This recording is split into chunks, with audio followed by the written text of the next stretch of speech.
Hello दोस्तों। और कल हम लोग डीसी मशीन में डीसी जनरेटर का कुछ न्यूमेरिकल लगाए थे। तो न्यूमेरिकल में हम लोग कुछ सवाल लगाए थे, अच्छे अच्छे सवाल थे। आज भी सवाल चलेंगे। तो अगर आपको मेरी वीडियो अच्छी लग रही है तो एक बार लाइक और सब्सक्राइब जरूर कीजिएगा और अपने दोस्तों के साथ शेयर कीजिएगा। और देखिए, क्वेश्चन आपके सामने लिखा है, आप लोग अच्छे से क्वेश्चन नोट कर दीजिएगा। हो सकता है क्वेश्चन आ सकता है, तो इसलिए जितने इंपॉर्टेंट क्वेश्चन है मैं लगवा रहा हूँ कि आपकी संभावना है ये जे गेट कहीं भी आ सकता है। क्वेश्चन घुमाने का तरीका है, बस और कुछ नहीं, पूछने का तरीका होता है। तो देखिए, जैसे लिखा है armature resistance of pole lap wound DC machine 0.6 ohm if the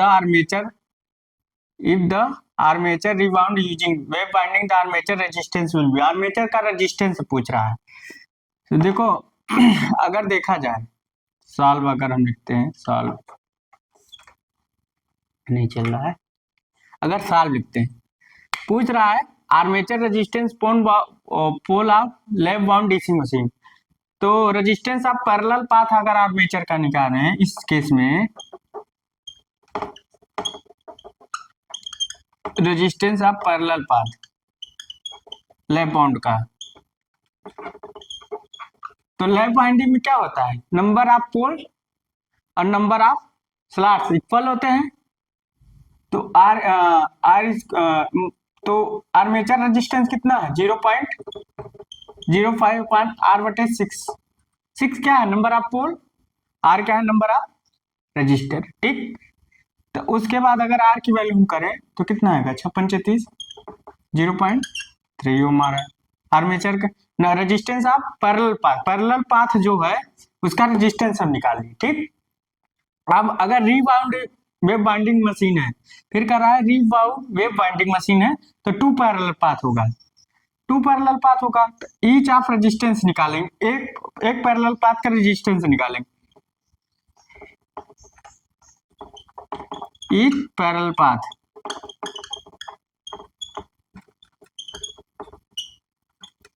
path तो 3 इंटू 3R कर देंगे, मल्टीप्लाई कर देंगे, तो 3 इंटू 0.3 तो 0.9, 33 का 9, 0.9। अब 2 पैरेलल पाथ है तो लिखेंगे वेव बाउंड आर्मेचर रेजिस्टेंस, लिखेंगे रीबाउंड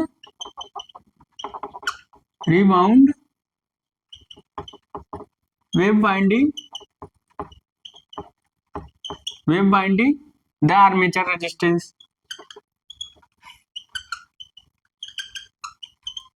आर्मेचर रेजिस्टेंस, तो अब देखा जाए 0.9/2 कर देंगे, 2 पैरेलल पाथ है तो कितना आएगा, 0.45 करके सेम लगभग आएगा, 45 लगभग आंसर आएगा इसका 0.45 ओम। तो समझ गया होंगे, लगेगा। देखो अगर ऐसा क्वेश्चन आता है रिबाउंड करके, तो जो नंबर ऑफ पैरेलल पाथ होंगे वो आपके जनरेटर के 2 होंगे। ठीक, तो हम लोग डिवाइड बाय 2 कर देते हैं। अगर इसका ईच रेजिस्टेंस पैरेलल पाथ निकालेंगे, ईच पैरेलल पाथ हम बोल दी, ईच रेजिस्टेंस, तो यहां लिखेंगे ईच रेजिस्टेंस। ठीक, तो यहां लिख सकते हैं पैरेलल पाथ का ही रेजिस्टेंस निकालेंगे, पैरेलल पाथ ईच रेजिस्टेंस। एक पैरेलल पाथ का एक पैरेलल पाथ का 2 पैरेलल पाथ है तो एक पैरेलल पाथ का ईच रेजिस्टेंस निकालेंगे। ठीक, तो रेजिस्टेंस, तो उसके बाद रिबाउंड अगर वेव बाइंडिंग तो बाय 2 कर देंगे, आंसर आ जाएगा।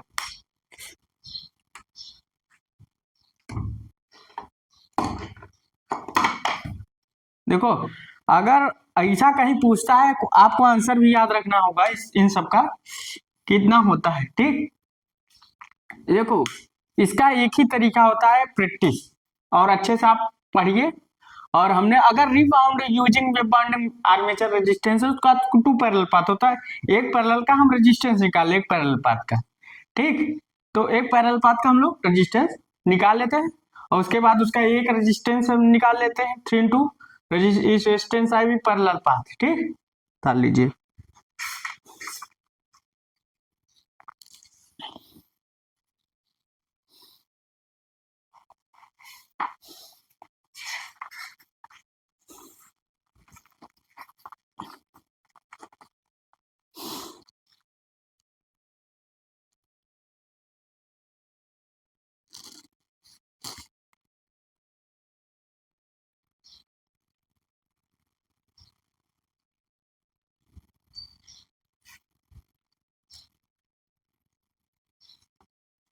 अब देखिए क्वेश्चन है, ये सब अच्छे अच्छे क्वेश्चन आ सकते हैं। अभी से हम क्वेश्चन ऊपर लिख दे रहे हैं। अगला देखो,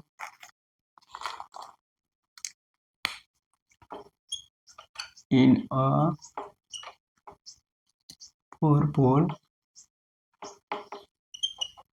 25 kilowatt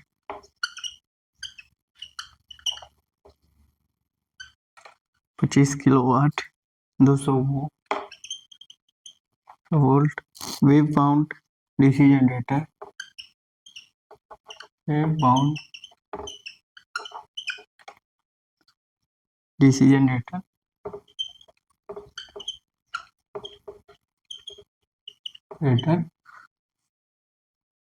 the current in each the ताली होंगे नीचे वाला,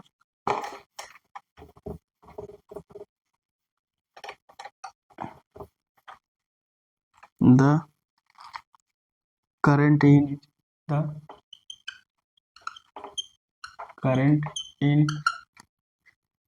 each parallel path will be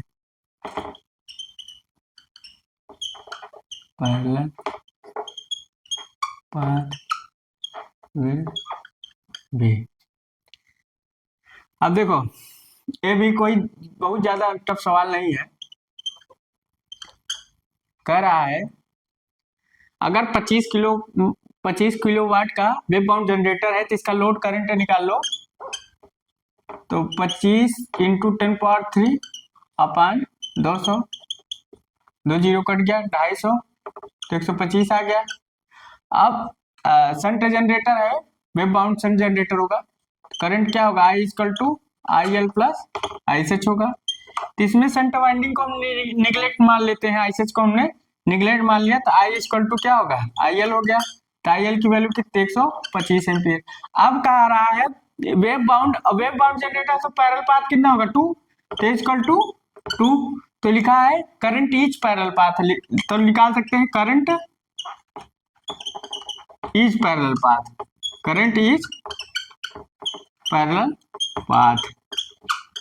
तो करंट कितना, I अपान एक बटे 2 कर देते हैं।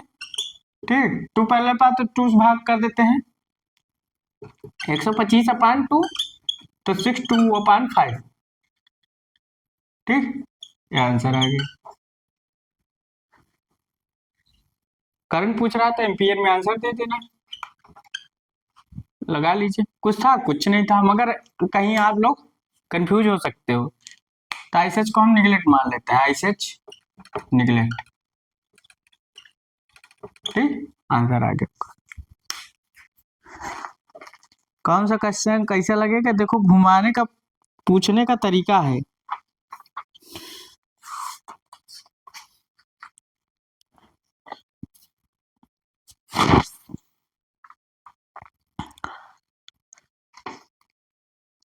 देखो क्वेश्चन और है, नॉर्मल ही क्वेश्चन है।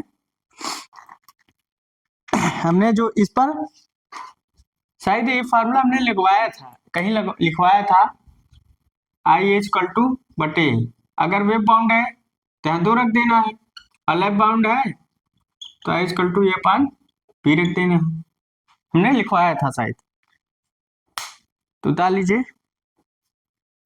अब आगे क्वेश्चन होगा।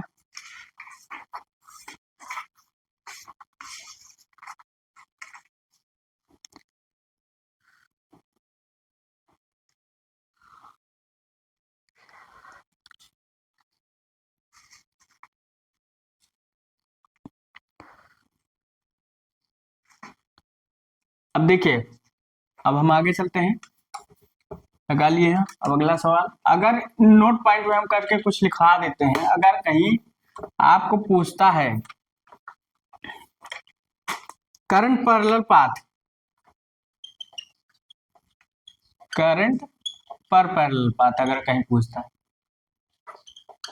पैरेलल पाथ किस केस में, लैप बाउंड के केस में, तो आई ए इक्वल टू पी, ये लैप बाउंड जनरेटर है, लैप बाउंड डीसी जनरेटर। ठीक, अगर कहीं वेव बाउंड जनरेटर होगा तो करंट पर पैरेलल पाथ अगर पूछे तो, पाथ पूछे तो I equal to armature current upon A equal to 2 रख दें, T wave wound generator,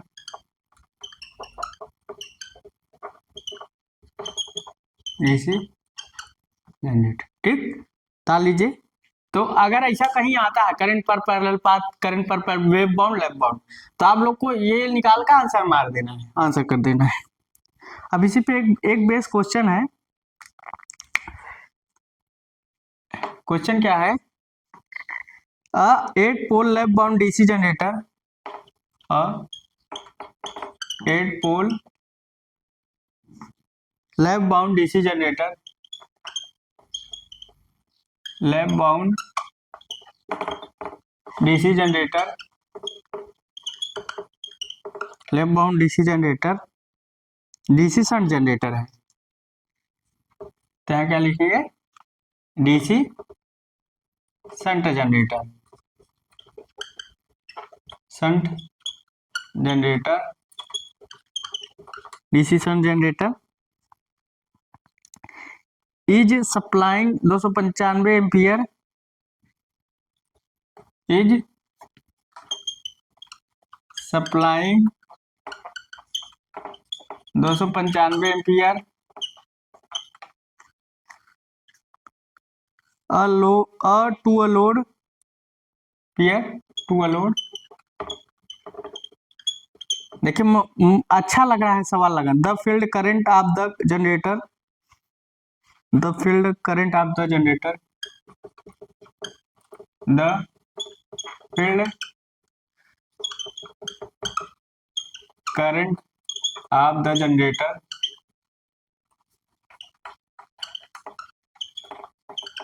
generator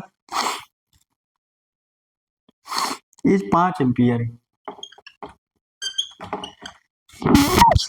is 5 ampere, the current पर पैरेलल पाथ, पूछ लिया ना, द करंट पर पैरेलल पाथ,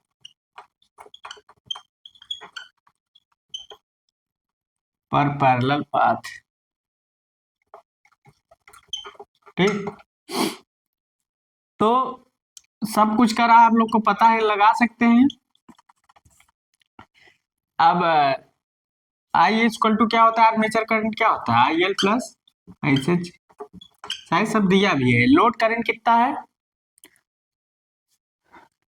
फील्ड करंट मतलब आईएसएच की वैल्यू दिया है, और जनरेटर सप्लाई दो 295 एम्पियर टू लोड, तो आईएल की वैल्यू दिया है और 5, तो 300 आ गया। तो करंट पर पैरेलल पाथ कौन सा जनरेटर है, लैप बाउंड, तो ये वाला आंसर रखेंगे, करंट पर पैरेलल पाथ, पैरेलल पाथ, तो क्या होगा, आई अपान क्या रखेंगे, ए इक्वल टू पी, तो आई ए की वैल्यू कितनी है 300, पी की वैल्यू कितनी है, पोल्स 8 पोल्स है, भाग दो कितना आएगा 3.7,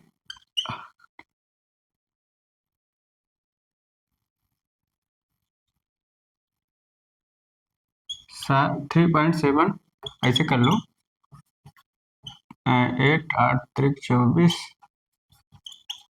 56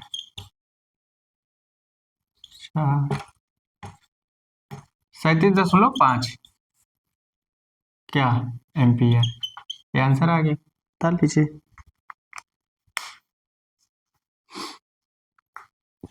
देखो कुछ था कुछ नहीं था, तो आप लोग को घबराना नहीं, ऐसा कहीं न्यूमेरिकल आ जाता है तो आप लोग को घबराना नहीं है।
एक क्वेश्चन और अच्छा है, पूछ सकता है,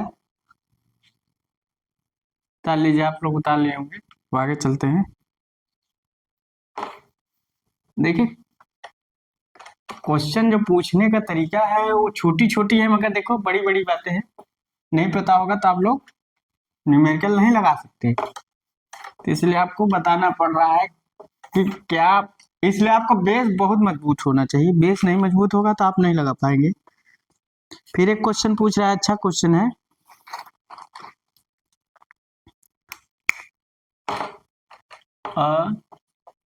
lap lap wound lap wound lap wound DC machine 400 conductor and 8 pole. 400 conductor 8 pole, 400 conductor 8 pole. The voltage induced per conductor is 2 volt. The voltage induced per conductor induced per conductor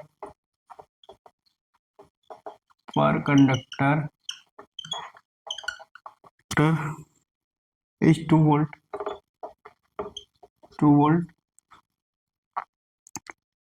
The machine generated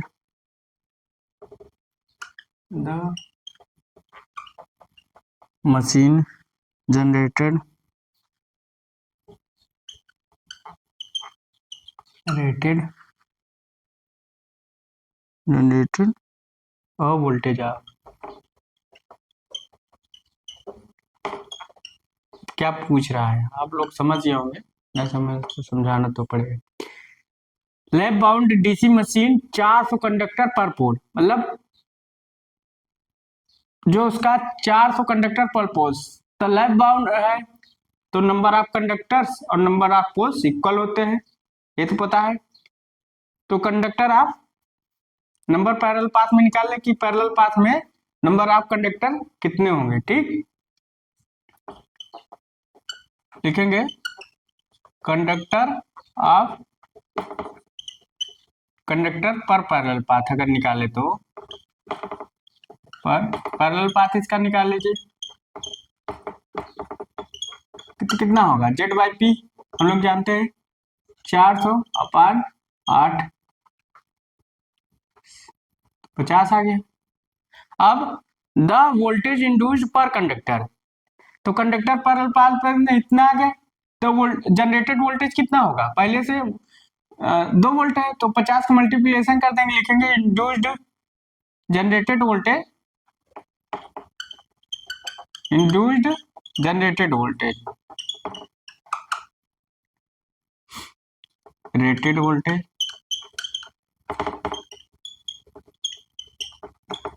50 into 2 कितना हो गया 100 volt.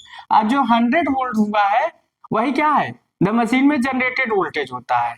क्या होता है, machine में generated voltage होता है। ठीक, तो ये आंसर हो गया। बता लीजिए,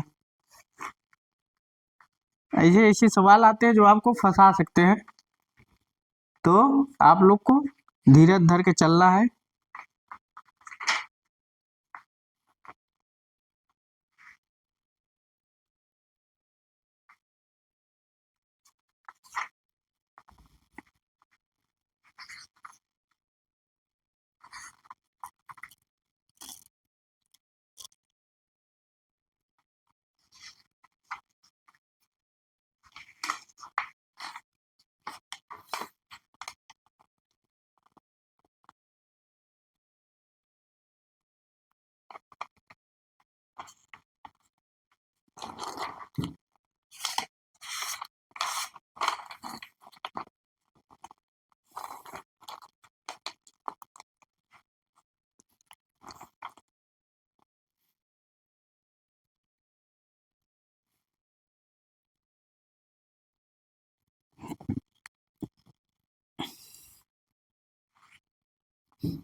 देखिए क्वेश्चन है, अच्छा क्वेश्चन है, और बार बार क्वेश्चन आता भी है, अगर आंसर आ जाएगा तो आप लगा दीजिएगा।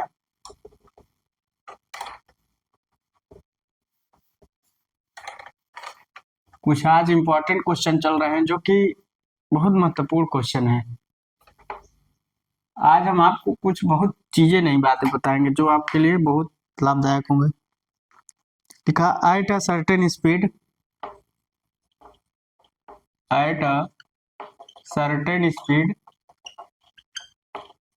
At a certain speed and flux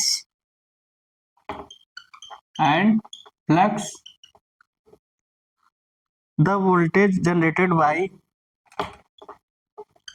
the voltage generated by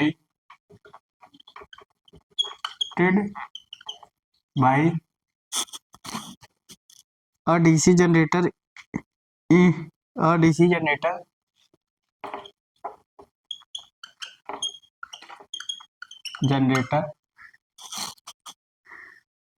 is 230 volt, is 230 volt if the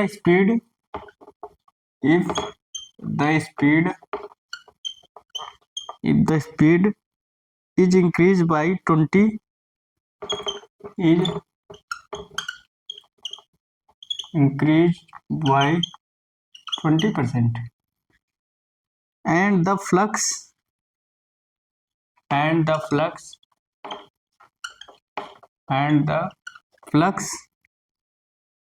is simultaneously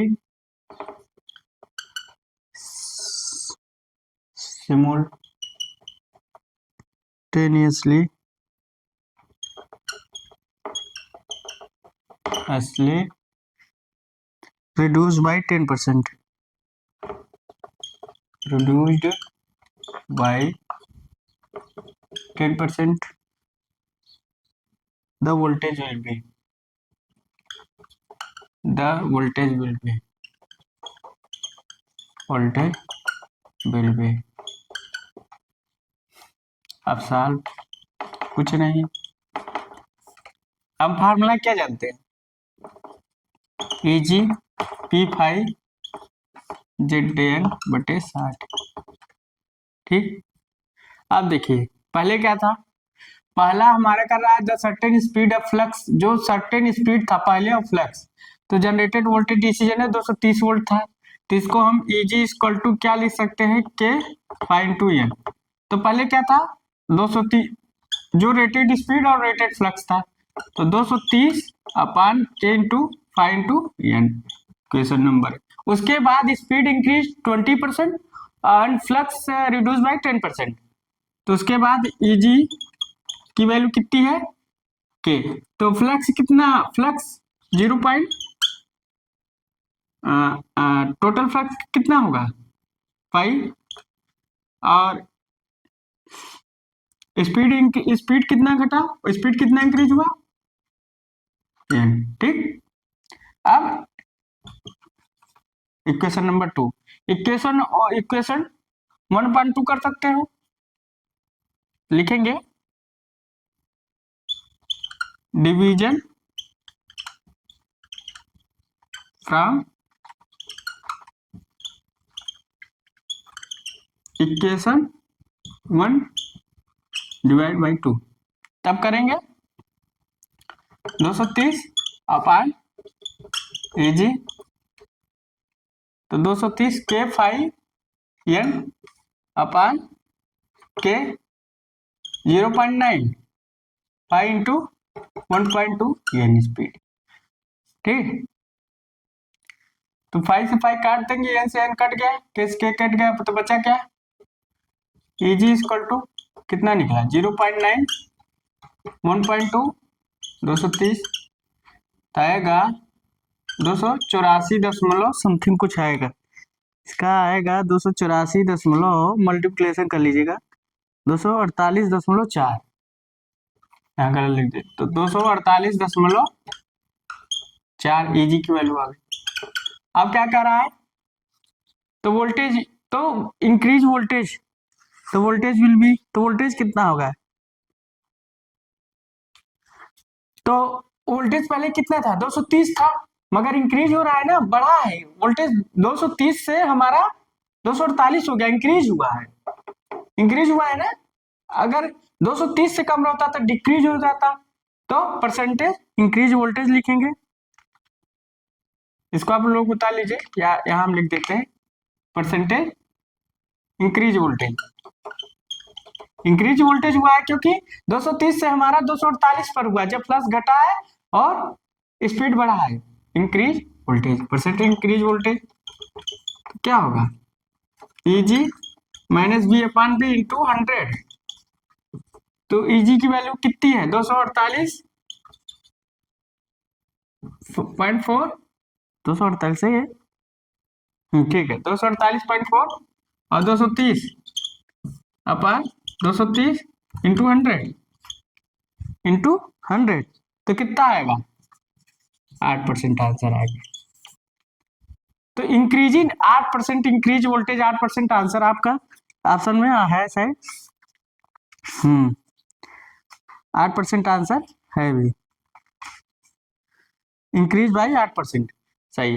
तो ये जो हमने न्यूमेरिकल लगवाया है, ये हर एग्जामों में सेम ही न्यूमेरिकल आ सकता है, सेम ही आंसर आएगा, तो इसको आप लोग ध्यान से पढ़िएगा, ध्यान से लगाइएगा, और इंक्रीज बाई 8% आंसर मार दीजिएगा।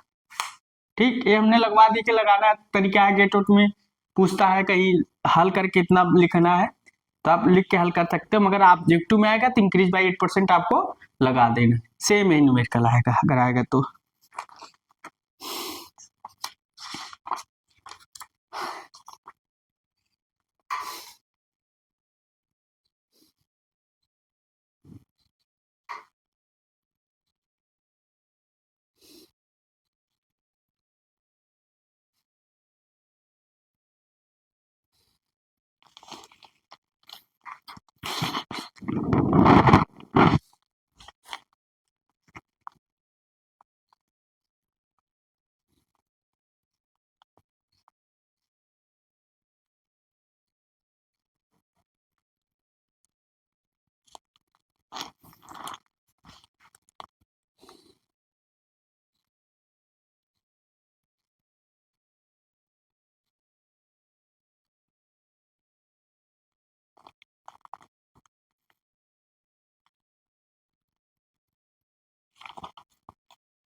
देखिए क्वेश्चन आ गया, बढ़िया क्वेश्चन है। बहुत ज्यादा आपको हड़बड़ाने की जरूरत नहीं है, आप लोग उतार लिए होंगे। तो एक क्वेश्चन लिख देते हैं, इसको उतारिए और लास्ट साइड क्वेश्चन है। तो जितने इम्पोर्टेंट क्वेश्चन थे हमने लगवा दिए। क्वेश्चन है आपको, इसमें बहुत कुछ मिलेगा। लिखा है shunt generator, shunt generator, shunt generator has a full load current, has a full load current, full load current, load current of 196 ampere, 96 ampere at 200 volt. 200 volt पर 96 ऊपर सप्लाई कर the stray losses are 720 watt. The स्ट्रेलास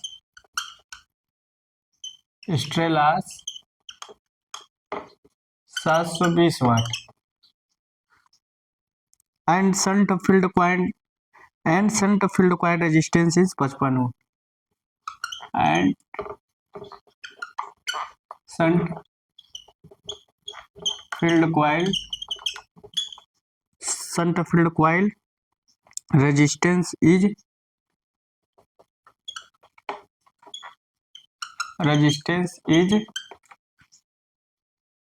55 ohm, 55 Om.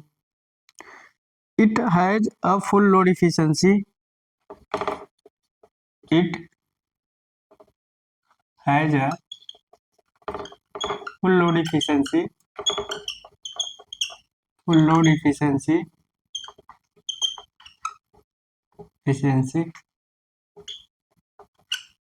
Full load efficiency of 88%, 88%.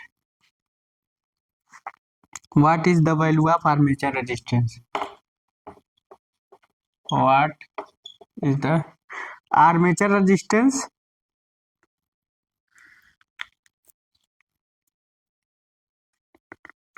Armature resistance पूछ रहा है, RA पूछ रहा है, और दूसरा लोड करंट मैक्सिमम एफिशिएंसी की बेस पर।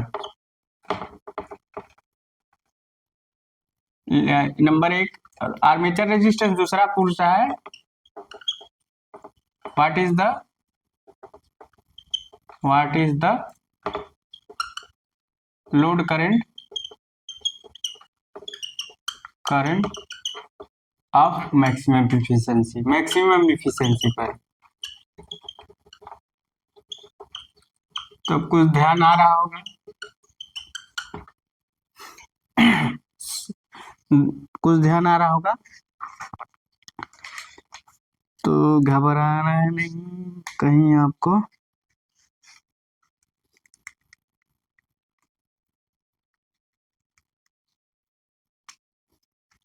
तो सॉल्व करते हैं।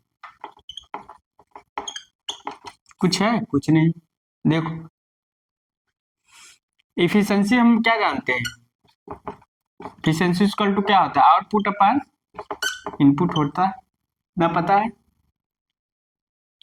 इफिशिएंसी दी है, आउटपुट देखिए कितना है, 196 में 200 का गुणा करो, कितना आएगा, दो का गुणा कर दो और 2 जीरो बढ़ा देना, 6 दूनी 12, 9 दूनी 18, 19,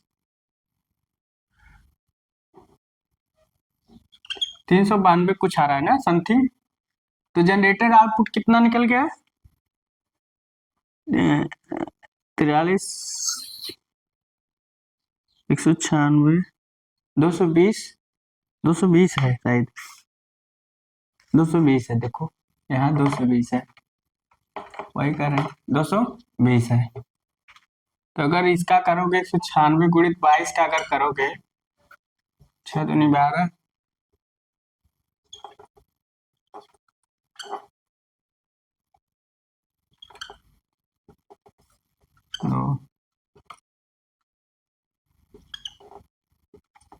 तो कितना रहा है, 43, 120 करके आ रहा है। तो जनरेटेड आउटपुट कितना रहा है, आउटपुट कितना रहा है, 43 और 1 जीरो, ठीक, आउटपुट आ गया। इनपुट इधर कर लेंगे, तो कितना है, 43, 120 अपान इफिशियंसी 88% अगर करें तो 0.88 आएगा, 0.88 आएगा। तो कितना आएगा, 4900 वाट आ जाएगा, 4900 वाट आ जाएगा। कितना आ जाएगा, 49,000 वाट। अगर इसका कैलकुलेट कर लीजिएगा तो 49,000 वाट आ जाएगा। अब इनपुट निकालिए। अब क्या करना है, स्टेलास दिया ही है, सेंटर फील्ड रेजिस्टेंस भी दिया है, तो एसएच की वैल्यू निकाल लीजिए, तो एसएच की वैल्यू निकाल लीजिए थोड़ा सा। तो एसएच की वैल्यू अगर हम निकालेंगे तो V upon R S H होगा। तो वी की वैल्यू कितनी है, 220, आर एस एच की वैल्यू कितनी है, सेंटर फील्ड क्वाइल रेजिस्टेंस 55 ओम, 4 आएगा क्या, 4 बार जाएगा, दूसरा मार्क लीजिए, तो 4 जाएगा, तो आंसर 4 जाएगा, तो 4 आ गया। अब आई ए इक्वल टू कितना होता है, I L plus I S H, shunt generator है, तो आई एल की वैल्यू कितनी है, 196, एस एच की वैल्यू क्या है, 4, 200 एम्पियर आ गया। आई ए की वैल्यू निकल आए, आई ए की और आई एस एच की वैल्यू निकल आए। पूछ क्या रहा है, स्ट्रेलास 720 वाट है, ठीक। तो देखो ये जनरेटर है, अब स्ट्रेलास यहाँ पीछे होता है ना, स्ट्रेलास, अरे कापर लॉस, देखो निकालना कैसे, मतलब आपको कंफ्यूजन ना बना रहे कि निकालना कैसे है।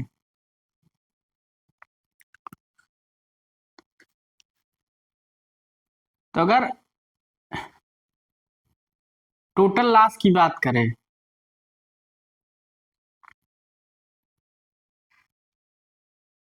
टोटल लॉस की बात करें हम,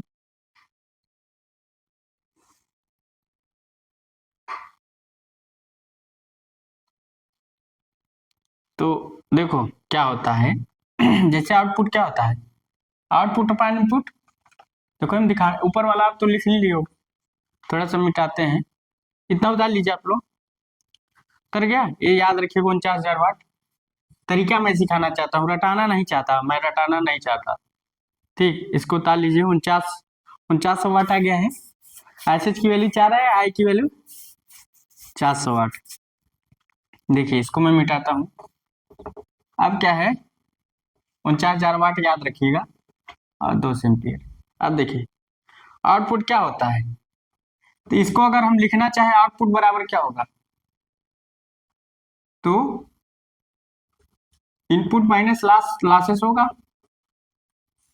इनपुट, या इसके बराबर हम ही लिखना चाहे आउटपुट अपान आउटपुट प्लस लॉसेस। ठीक, तो इनपुट यहाँ क्या है, इनपुट माइनस लॉस, तो क्या हुआ आउटपुट हुआ, आउटपुट हुआ। ठीक, वही हम समझाना चाह रहे हैं। और फिर अगर हम इसको इधर ले जाए तो प्लस हो जाएगा, तो अगर हम लॉस बराबर लिखें तो माइनस इधर आ जाएगा, इधर इनपुट माइनस प्लस आउटपुट, ये हो जाएगा ना। अगर हम माइनस का गुणा कर देंगे तो loss input upon minus output. समझ रहे होगे कैसे आ रहा है, समझ रहे होगे। तो इस चीज को हम इतना लिख सकते हैं, मतलब टोटल लॉस इनपुट हमारा निकला आउटपुट निकला है, तो हम टोटल लॉस निकाल सकते हैं।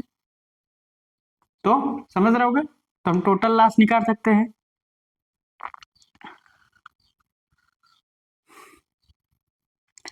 तो हम टोटल लॉस निकाल सकते हैं। तो अब देखा हो गया, तो अभी समझाना, तो अब समझ रहे होगे। तब इसको टोटल लॉस अगर निकाले तो जनरेटर का अगर टोटल लॉस निकाले, तो जनरेटर का अगर टोटल लॉस देखो, शंट जनरेटर है, अगर लॉस है इसका रेजिस्टेंस आर होगा और फील्ड का रेजिस्टेंस, तो जनरेटर का अगर टोटल लॉस क्या है शंट जनरेटर का, एक आर्मेचर का लॉस है एक फील्ड का लॉस है, दो का हमको लॉस निकालना है। ठीक, तो इसमें आर का रेजिस्टेंस पूछा, तो देखो तो टोटल लॉस तो क्या है, अभी हमें इनपुट माइनस आउटपुट, इनपुट कितना है, इनपुट कितना निकाले 4300, लमसम कितना था 49 वाट, 49,000 वाट था, माइनस आउटपुट कितना था 43,120 था, 43,120 था, तो कितना आएगा आंसर 5800 कुछ आएगा, 5880, 5880 वाट। ठीक, वाट आएगा। अब समझते जाइए कैसे लगाना है इस सवाल को। ठीक, अब उसके बाद शंट कॉपर लॉस निकाल लेंगे, आर्मेचर कॉपर लॉस निकालेंगे, जब ये वाला आर्मेचर कॉपर लॉस निकालेंगे। ठीक, तो आर्मेचर कॉपर लॉस हमें निकालना पड़ेगा। ठीक, तो armature copper loss total copper loss और प्लस शंट कॉपर लॉस, इनसे दो के आर्मेचर कॉपर लॉस निकलेगा। तो अगर हम टोटल लॉस की बात करें, टोटल लॉस क्या किसके किसके बराबर, armature copper loss I square R A और plus shunt field copper loss R S H, total copper loss ही होगा ना। तो इसको इधर कर दोगे तो टोटल लॉस हमारा इधर चला जाएगा, आई स्क्वायर आर ए अपान, अब टोटल लॉस में से और माइनस टोटल लॉस में से आईसीएच को घटा देंगे, तो हमारा आर्मेचर कॉपर लॉस निकल जाएगा। समझ रहे होगे, टोटल लॉस हमने निकाल लिया, उसके बाद टोटल लॉस निकाले शंट कॉपर लॉस निकालना है, और शंट कॉपर लॉस में से घटा देंगे तो आर्मेचर कॉपर लॉस निकल जाएगा। ठीक, तो समझ रहे होगे कैसे निकालना है, रटना नहीं। उसके बाद तो टोटल लॉस निकालना है, टोटल लॉस निकल गया शंट कॉपर लॉस, तो आईसीएच की वैल्यू कितनी थी, शंट कॉपर लॉस निकाल लो, शंट कॉपर लॉस, तो टोटल लॉस 880, मतलब शंट कॉपर लॉस निकाल लो, आईएसएच का होल स्क्वायर इंटू आरएसएच, तो आरएसएच की वैल्यू कितनी थी 4 थी शायद, 4 चौक 16 इंटू आरएसएच की वैल्यू कितनी है 55, गुणा करो 55 इंटू 16 3 33 5 5 0 8 8 880 आ रहा है। कितना रहा? 880 आ रहा है। अब इसमें से घटा देंगे फार्मूले में से, तो टोटल लॉस 580, 880 माइनस सन कॉपर लॉस 880, तो कितना बचा? 5 बचा शायद। सन कॉपर लॉस कितना आएगा?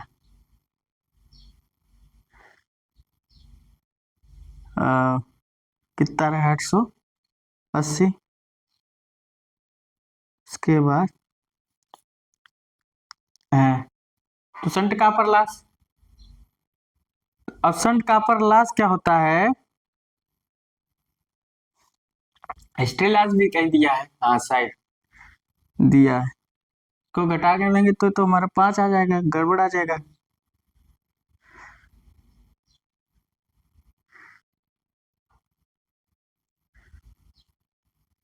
घर कर दे 5 तो अरे ठीक।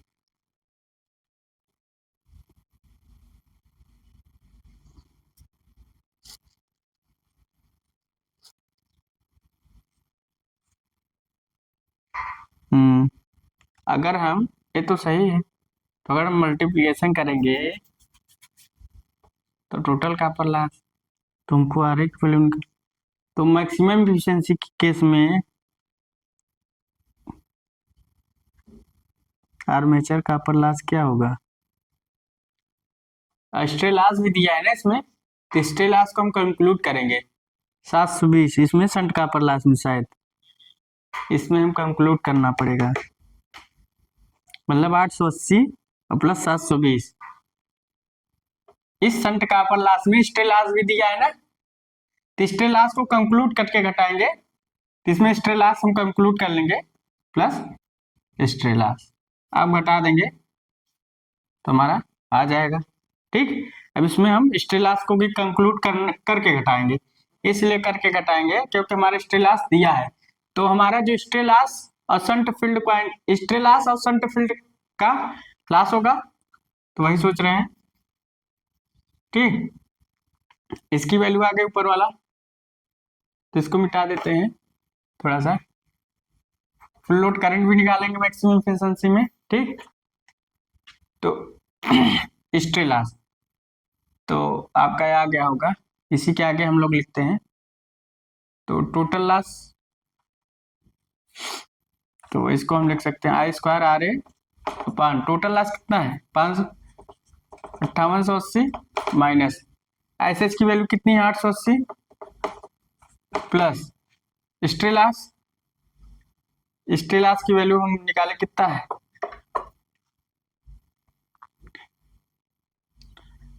स्ट्रे लॉस कितना है 720, 720 तो ये जुड़ेगा कितना आएगा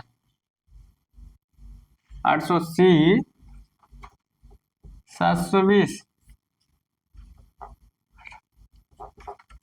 1600 58 880 माइनस 1600। ठीक, इसको अब ये जो होता है ये कांस्टेंट लॉस होता है, डब्ल्यूसी क्या होता है, कांस्टेंट लॉस होता है। ए एसएच और stray loss equal to constant loss, हमने कहीं लिखाया होगा परिभाषा कि WC equal to stray loss plus shunt copper loss, हमने यहाँ कहीं फार्मूला लिखवाया है, तो इसके इक्वल होता है संट कॉपर लॉस और stray loss equal to constant loss होता है। ठीक, याद रखिएगा, हमने लिखा भी दिया है कहीं।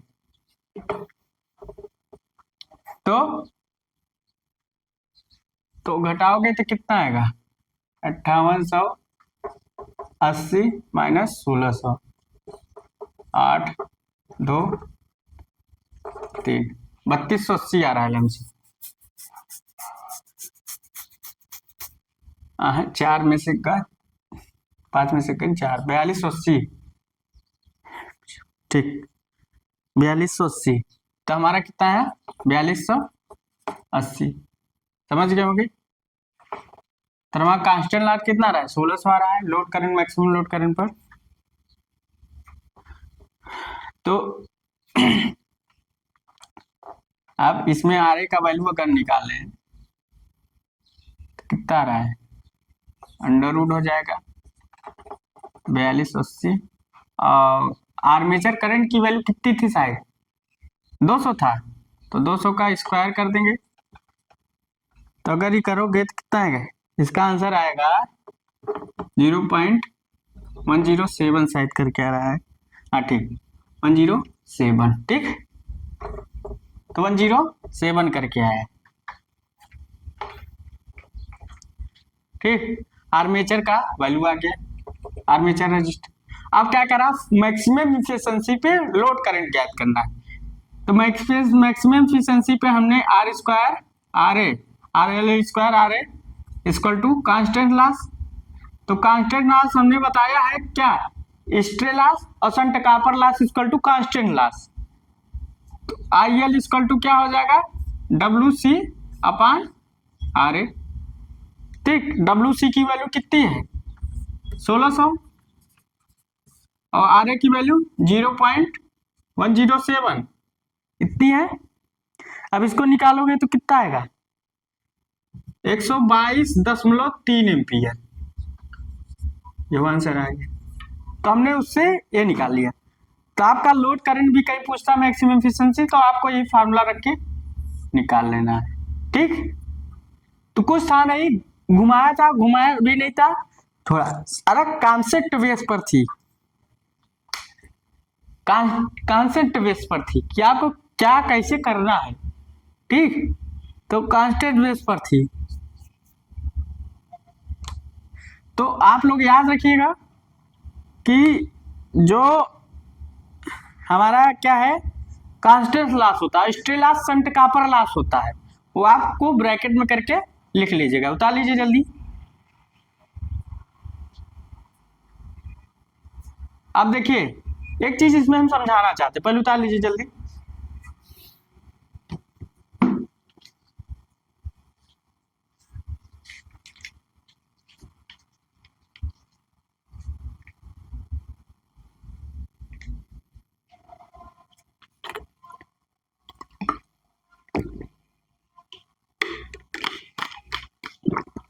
ये तो लगाने का तरीका मान लीजिए कहीं भी आ गया, गेट में आ गया, ई में आ गया, जे में आ गया, IES में आ गया, TG2 में आ गया, कहीं में आया। वैसे TG2 में इतना टफ नहीं पूछता, जे में पूछ सकता है, गेट में पूछ सकता है, IES तक लेवल में पूछ सकता है, ठीक। बहुत ज्यादा टफ नहीं था। अब देखिए क्या होता है, ताली होंगे। अब एक चीज मैं आपको बताना, मान लीजिए आपका आर्मेचर रेजिस्टेंस निकालने पूछता है किसी भी, इसी में आप पूछा था। देखिए मैं चारों ऑप्शन लिख देता हूं, आप लोग को तरीका सिखाता हूं। मान लीजिए चार ऑप्शन इसके थे इसी सवाल के। नंबर 1 में था 0.54, ये ऑप्शन था। दूसरा ऑप्शन था 0.358,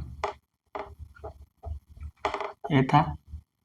और तीसरा ऑप्शन में है 0.107, ठीक। और चौथा ऑप्शन में है 0.258। अब बताइए हमारा जो आंसर निकला था ये निकला था। जानते हो क्या करना है, देखना है रेजिस्टेंस की सबसे वैल्यू कौन कम है, वही आंसर आपको लगाना है। देखो जैसे हाँ 5 ज्यादा है, इन दोनों से 5 ज्यादा है, 3 इससे ज्यादा है, A ज्यादा है, और सबसे कम कौन है, तो आपको आंसर यही मार देना है बिना लगाए बिना सोचे समझे। देखिए और कहीं पूछा होगा आर्मेचर रेजिस्टेंस, हम आपको दिखाते हैं।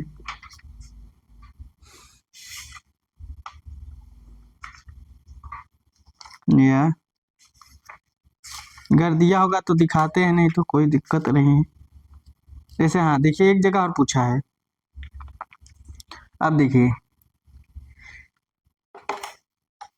इससे न्यूमेरिकल है, अब हम इसको लगाएंगे नहीं, लगा देखिए 78, देखिए 78,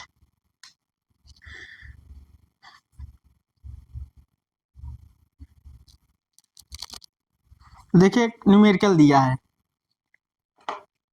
अब इसको यहाँ आप लोग लगाइएगा, प्रैक्टिस कीजिएगा, ठीक। मगर है बढ़िया सवाल, लिखा है द रेजिस्टेंस, चाहे आप नोट करके लिख लेगा, लगाइएगा सवाल। The resistance of the field circuit, अच्छा सवाल है। Circuit of a shunt DC generator, of a shunt DC generator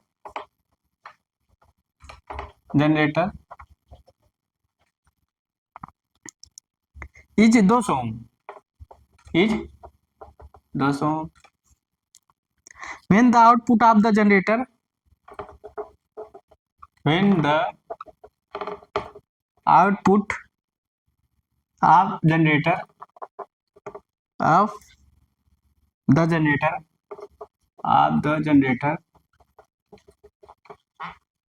the generator is 100 kilowatt, is 100 kilowatt, दिखा भी दे रहे हैं। The terminal voltage is 500 volt, आप लोग को लगाना है, ये आपके लिए होमवर्क है। The terminal voltage is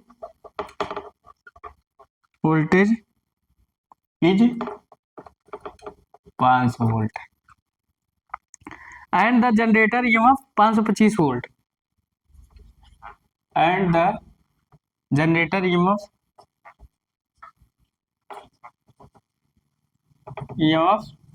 525 volt, 525 volt. The armature resistance पूछ लिया ना, द आर्मेचर रेजिस्टेंस। अब तो दिक्कत आ गई, ऑप्शन में दिया है नंबर ए करके, 1 ओम, बी 0.5 ओम, सी 0.25 ओम और डी 0.123 ओम। आंसर क्या होगा? अब तो आपको पता ही लग गया होगा, आंसर आपका क्या होगा, ये होगा, क्योंकि सबसे वैल्यू कम है, ये आपका आंसर होगा। अब आपको लगाना है न्यूमेरिकल, कैसे आना है आपको ट्राई करना है, प्रयास करना है। नहीं आता कमेंट बॉक्स में लिखिएगा, मैं आपको बताऊंगा। जो न्यूमेरिकल रहेगा नहीं लगा पाएंगे, मैं तो हूँ बताने के लिए, कहीं ना कहीं से आपको लगा के बताऊंगा। तो देखिए न्यूमेरिकल, देखिए पूछा है, घुमा के भी सवाल दिया, अच्छा सवाल है, इसलिए हमने नोट करवाया। आप लोग नोट करिएगा, ट्राई कीजिएगा, नहीं आएगा कमेंट बॉक्स में लिखिएगा, मैं इसको हल करवाऊंगा न्यूमेरिकल। मगर आंसर देखिए तुरंत देखते ही आपको आंसर पता, क्योंकि 1 ओम ज्यादा है, 0.4 ओम सबसे ज्यादा है, इसके बाद ये ज्यादा है, उसके बाद सबसे कम कौन है, ये। तो अगर कहीं आर्मेचर रेजिस्टेंस पूछता है कहीं भी, चाहे पीजीसीआई, चाहे गेट हो, चाहे जी, चाहे, आपको आंसर लगा देना। देखो इसलिए हमने न्यूमेरिकल भी लगवाया और 4 ऑप्शन भी दे दिया, तो आपको डरना नहीं, आपको सीधा आंसर मार देना, इसलिए हमने लगवाया न्यूमेरिकल और डायरेक्ट आंसर, मतलब देखते ही आंसर लगा दे। तो अगर आपको पढ़ाने का तरीका मेरा अच्छा लग रहा हो, कि जो मैं पढ़ा रहा हूँ, जो समझा रहा हूँ और जो बता रहा हूँ अच्छा लग रहा हो, तो आप लाइक और सब्सक्राइब जरूर कर दीजिएगा, अपने दोस्तों के साथ वीडियो जरूर शेयर कीजिएगा। So thanks.